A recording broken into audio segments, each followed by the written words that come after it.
Mhm. Dobrý deň, vítam vás na autistickej online konferencii pre každého. Dnes sa budeme rozprávať s magisterkou Adrianou Žilovou, ktorá je peer poradkyňou platformy rodín, rodičov detí so zdravotným znevýhodnením. Je to dlhý názov, ona vám ho určite povie ešte lepšie za chvíľku.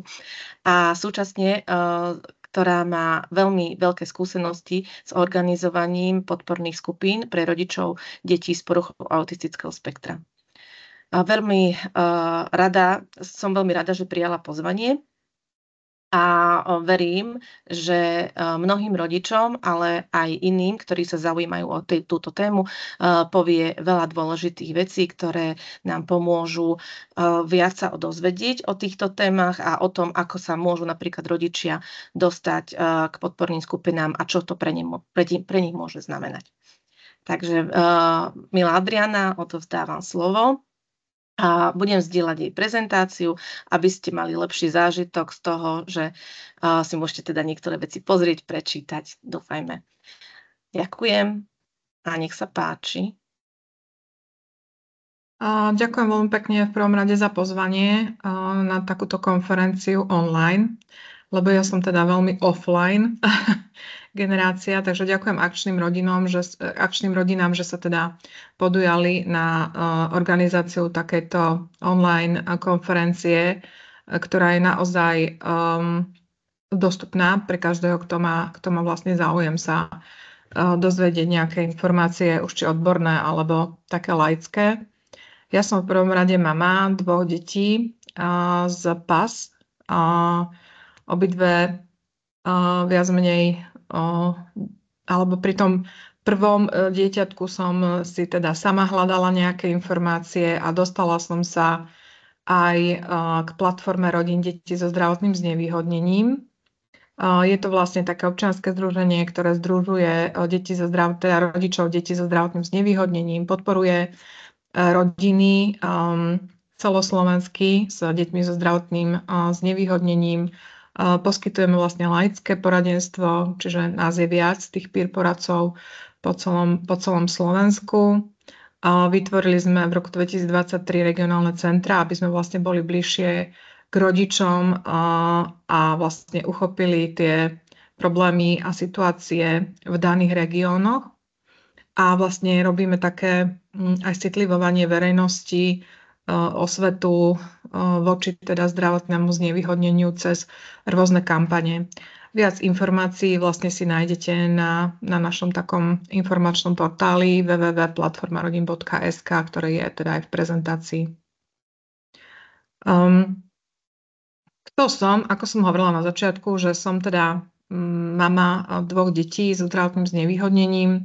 Som peer poradca, čo to znamená, že vlastne som rodič s nejakou skúsenosťou a zdieľam tie skúsenosti ďalej s rodičmi, ktorí majú rovnaký príbeh viac menej ako my. Tiež som na začiatku hľadala rôzne terapie, diagnostiky a prešla som si teda nejakou takou cestou aj cez školstvo.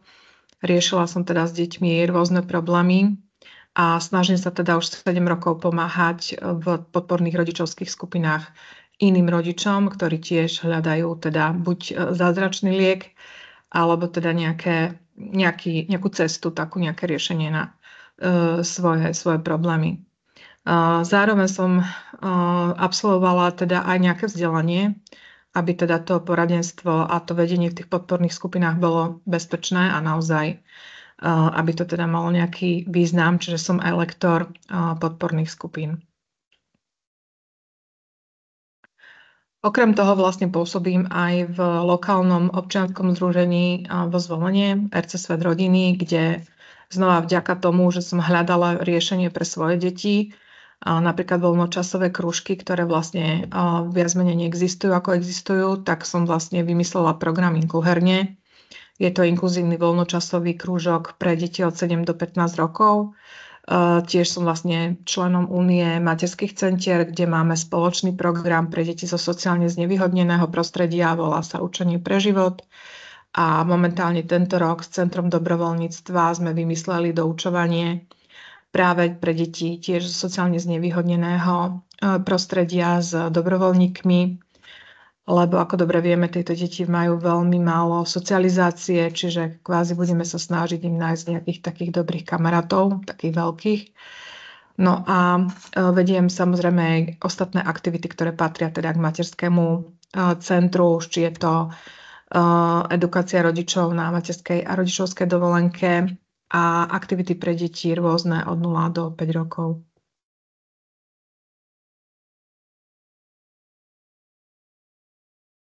Čo sú to teda tie podporné skupiny rodičov? Nám sa teda stáva, že sa snažíme budovať aj niekoľko rokov komunitu rodičov, ktorá k nám pravidelne chodí. A vlastne, čo to vlastne je, že prečo, keď teda dáme vám do rúk letáčik, že si prečítate, že podporné rodičovské skupiny.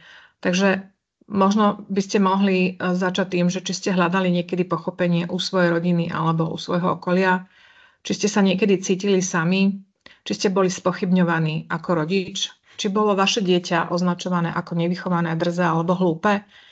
A predstavte si, že nájdete zrazu komunitu, kde stretnete ľudí, áno, cudzích ľudí, ale s rovnakými problémami, príbehmi, podobnými radosťami aj skúsenosťami. Príjmu vás do tej komunity a pre vás to zrazu bude, ako keby ste vkročili do nejakej krajiny, kde je teplo, príjemne, slnečno, alebo teda, kde sa cítite prijatí, kde sa cítite komfortne. A zrazu má ten váš príbeh, aj keď je akýkoľvek ťažký alebo čudný pre vás, má kto vypočuť, počúva vás so záujmom, hlavne vás nesúdi a hlavne vás nespochybňuje, že vlastne podávam takú pomocnú ruku a to také svoje ucho. Takže toto sú vlastne tie naše podporné skupiny, čiže stretávame sa pravidelne. Skupina je otvorená, to znamená, že aj počas toho roka, kedy vlastne pristupujú alebo vystupujú niektorí rodičia, tak vlastne sa môžete tej skupiny zúčastniť.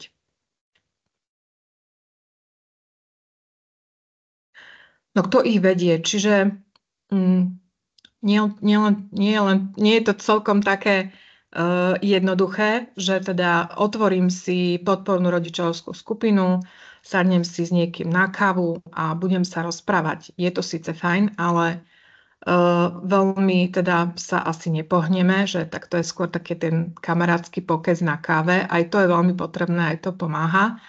Ale vlastne podporné skupiny vedú peer poradcovia, ktorí prešli nejakým vzdelávaním, my sme stále pod nejakou supervíziou, dodržiavame etický kódex, to znamená, pre nás je veľmi dôležité bezpečie tých rodičov. Peer poradca vlastne, ako som vysvetľovala, je to rodič, ktorý má prešiel nejakými podobnými situáciami životnými ako vy, má nejakú teda vedomosť, znalosť. V našom prípade, teda v prípade podporných rodičovských skupín platformy rodín detí so zdravotným znevýhodnením, je to rodič detí so zdravotným znevýhodnením. Nie je odborník, to znamená, že nerobíme diagnostiku ani terapie, neposkytujeme ani sociálne poradenstvo, ani špecializované sociálne poradenstvo. Podporná skupina nie je forma terapie, ide skôr o také vzájomné pochopenie a podporu toho rodiča. V prípade potreby si samozrejme prizývame odborníkov ako psychológa, psychoterapeuta, špeciálneho pedagóga, sociálneho pracovníka krízovej intervencie a tak ďalej, samozrejme podľa záujmu a potrieb tých rodičov, ktorí sa v rámci tej skupiny nachádzajú. Vzdelávanie. Rodičom viac menej nedávame informácie, alebo teda nedávame riešenie na zlatej tácke, ale skôr, ako to ja zvyknem a rada prirovnávam ku chytaniu rýb, to znamená, že podávame udicu, aby si dokázali sami uloviť rybu, to znamená, že skompetentňujeme tých rodičov, aby boli schopní si po čase vlastne poradiť, vyhľadať si informácie, zastať sa sami seba, zastať sa svojho dieťaťa.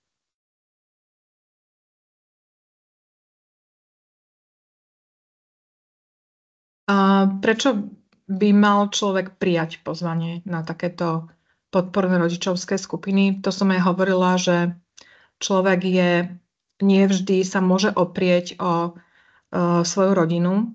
Človek nie vždy sa môže oprieť o svojich priateľov, ktorí majú bežné deti a viac menej naše problémy sa ich netýkajú. A viac menej na tejto skupine môžete stretnúť ľudí s veľmi podobným príbehom, s podobnými zážitkami, s podobnými problémami.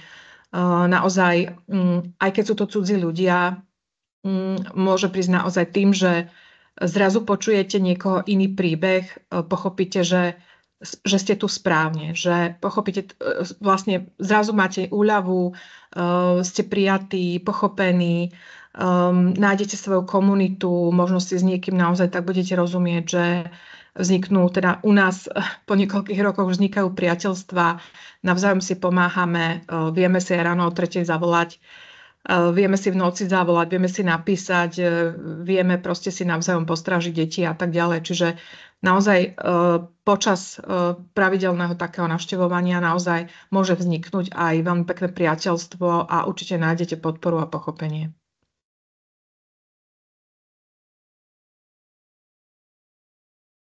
Tu som pripojila aj pár fotiek. Tie podporné rodičovské skupiny sú rôzne.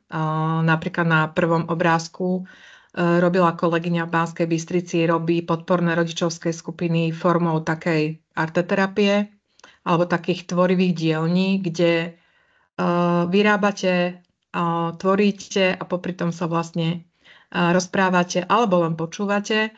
Na druhom obrázku je aromaterapia, to znamená, maminy sa, alebo teda rodičia na podporných rodičovských skupinách aj oddychujú, viac menej buď vo forme arteterapie, aromaterapie, alebo teda ako sa dohodnú, že po čase, keď teda už sa pozdieľajú, dostanú informácie, dodatočnú podporu, tak ako ideme ďalej, tak vlastne si povieme, že dobre, teraz by sme chceli napríklad skúsiť aromaterapiu a zrelaxujeme a proste, keďže je to náš čas, ako my to voláme, že náš čas, len pre seba, tak si dovolíme aj takéto druhy relaxácie. Na treťom obrázku je to skôr o edukácii alebo o vzdelávaní rodičov. Preberáme konkrétne nejakú tému a k tomu vlastne sme si pripravili nejakú prezentáciu, o ktorú mali rodičia záujem.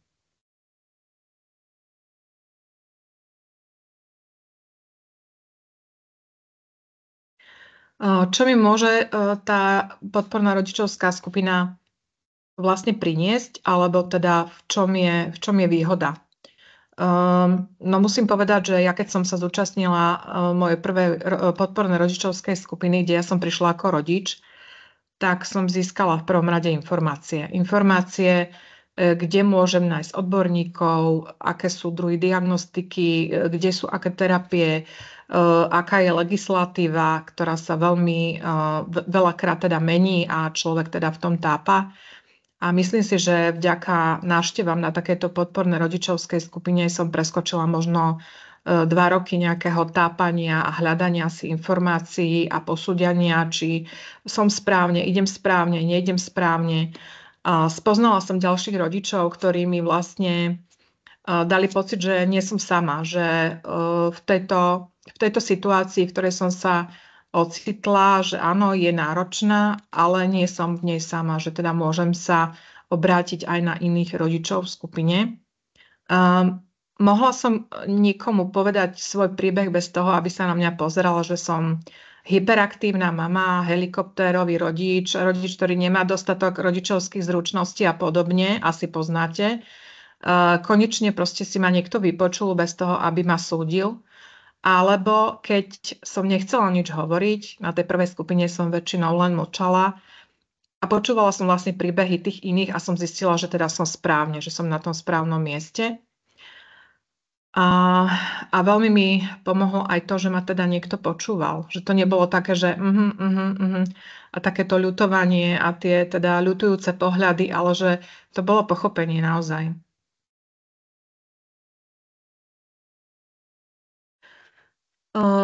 Často sa ma pýtajú rodičia na rodičovskej skupine, že dobre, keď tam teda prídem a poviem svoje meno a svoj príbeh a proste stretnem o týždeň svoju susedu, ktorá to bude rozprávať ďalšej susede, tak takéto teda neviem, za 7 rokov sa nám teda nestalo, pretože máme nejaké pravidlá v skupine, ktoré sa snažíme teda dodržiavať.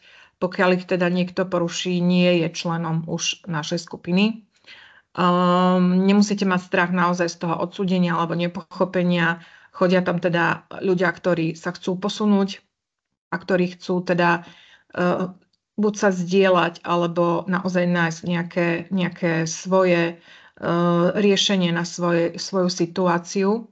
A už len to, že niekomu poviete ten svoj príbeh, už to vám vlastne pomáha v tom, aby ste sa dokázali ďalej posunúť. A účastníci teda často hovoria aj o tých svojich pocitoch. Naozaj je to pravidlo v tej skupine je, že čo sa povie teda na skupine aj zostáva. Takisto, že sa teda nikoho nejak nezjednodušujeme, ani ho nesúdime, ani nekomentujeme jeho príbeh, ani jeho nejakú cestu. Čiže tohto sa naozaj nemusíte báť. No, koľko ma to bude stáť? To je asi častá otázka všetkých rodičov detí so zdravotným znevýhodnením. My veľmi dobre vieme, koľko stoja diagnostiky, koľko stoja vyšetrenia odborné, koľko stoja terapie a tak ďalej, že je to veľmi pre toho rodiča finančne náročné a preto my skupiny vlastne poskytujeme alebo vedieme zdarma. To znamená, účasť na týchto skupinách je bezplatná.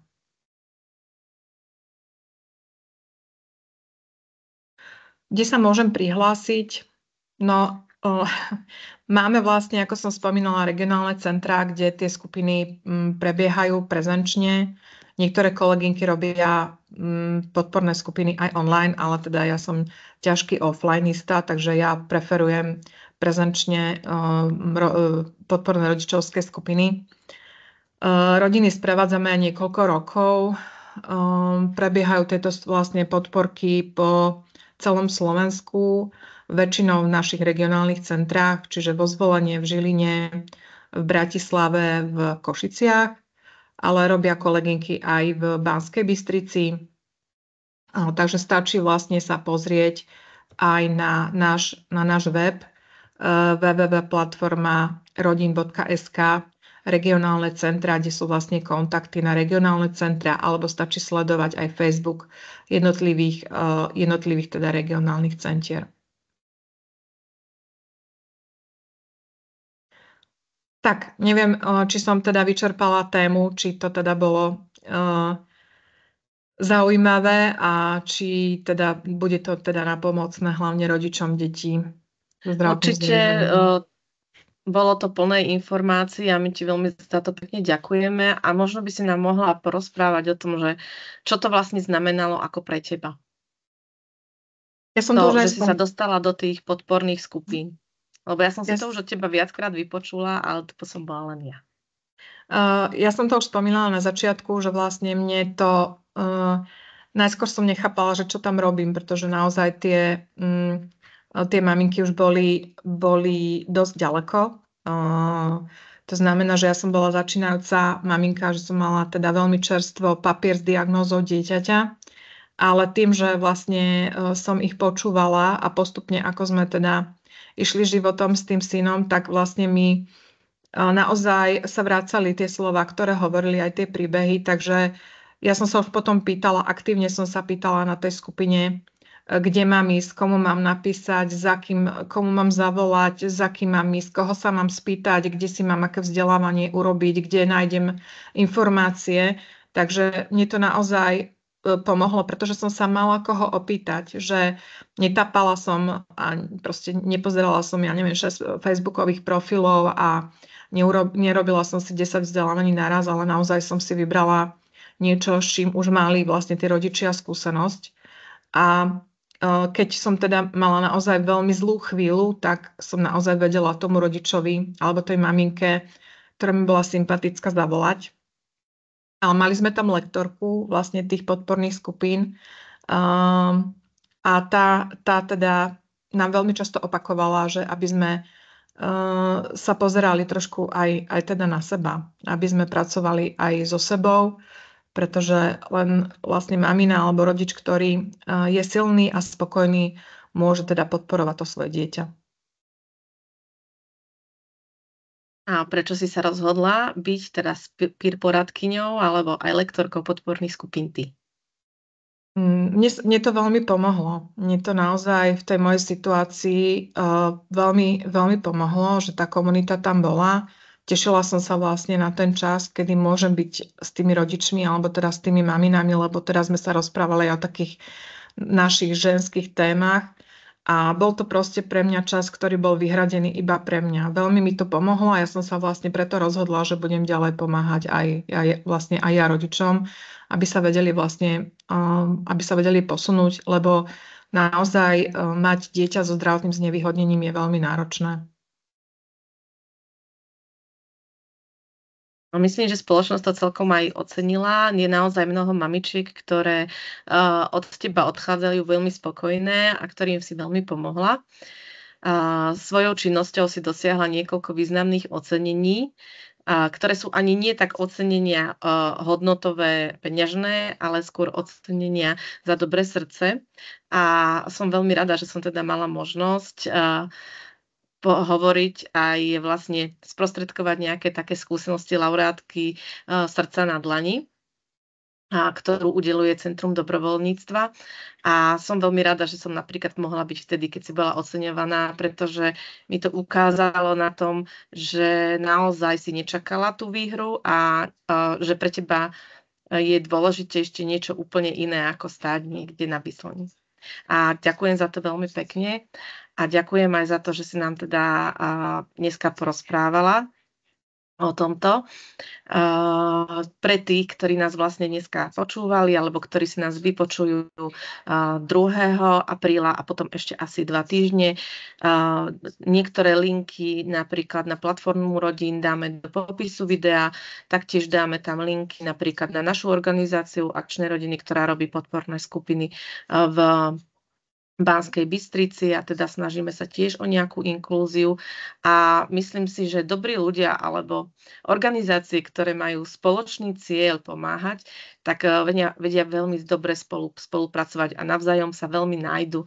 Tak sme sa aj my teda našli z RC Svet rodiny, s platformou rodín a ďakujeme veľmi pekne teda za spoluprácu.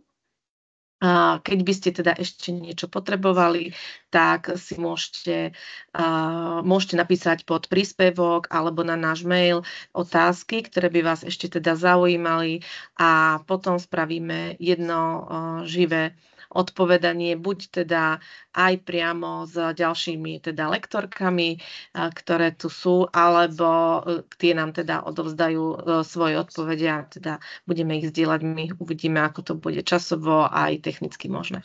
Takže ešte raz veľmi pekne ďakujem